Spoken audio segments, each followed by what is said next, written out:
கைசி இன்னைக்கு எபிசோட் எப்படி போகுது நடக்கும் பாப்பா. இன்னைக்கு எபிசோட் என்ன காட்டுறாங்கன்னா, ராஜலட்சுமி தர்மலிங்கத்தை ஃபோன் போட்டு சொல்கிறாங்க, நீங்கள் உடனே என் ஜவுளி கடைக்கு வாங்க அப்படின்னு சொல்கிறாங்க. உடனே தர்மலிங்கம் கேட்குறேன், என்ன எதுக்கு அங்கே வர சொல்கிற அப்படின்னு கேட்குறேன். அப்போ அவங்க சொல்கிறாங்க, கையல் குடும்பம் எல்லாருமே ட்ரெஸ் எடுக்க என் கடைக்கு தான் வந்திருக்காங்க, நீ உடனே கிளம்பி வாங்க அப்படின்னு சொல்கிறாங்க. தர்மலிங்கத்தை ஒன்றும் புரியலை, என்னடா திடீர்னு நீ வர சொல்கிற, ஒன்றும் புரியலை, சரி வாங்க போவோம் அப்படின்னு சொல்லி ரெண்டு பேருமே போய் பார்க்க போகிறாங்க. அங்கே பார்த்து ராஜலட்சுமி சொல்கிறாங்க, நடந்த எல்லாத்தையுமே நான் மறந்துட்டேன், நீங்களும் மறந்துட்டு இந்த கல்யாணத்தை நீங்கள் தான் முன்னின்று நடத்தணும் அப்படின்னு சொல்கிறாங்க.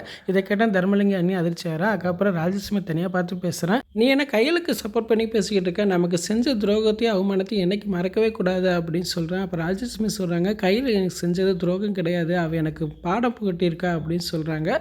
கையில் எனக்கு எப்பயுமே நல்லதாக செஞ்சுருக்கா, அதுதான் நான் தப்பாக புரிஞ்சுக்கிட்டேன் அப்படின்னு சொல்லிட்டு போயிடுறாங்க. இப்போ தர்மலிங்கம் வடிவும் வேறு வழி இல்லாமல் ட்ரெஸ் எடுக்கிற இடத்துல நின்றுக்கிட்டே இருக்காங்க. அதுக்கப்புறம் ராஜலட்சுமி சொல்கிறாங்க, கையலோட கல்யாணத்துக்கு பெரிய செலிபிரிட்டி நான் வர வைக்க போகிறேன் அப்படின்னு சொல்லிக்கிட்டு இருக்காங்க. அதை கேட்டு குடும்பமே சந்தோஷப்படுறாங்க. அப்போ தீபிகா நினைக்கிறாங்க, இந்த கல்யாணமே நடக்கக்கூடாதுன்னு நினைக்கிறேன், இவங்க என்ன செலிபிரிட்டியை வச்சு கிராண்டாக கொண்டாட போகிறாங்களா அப்படின்னு சொல்லி ரொம்ப கோவப்படுற மாதிரி காட்டுறாங்க.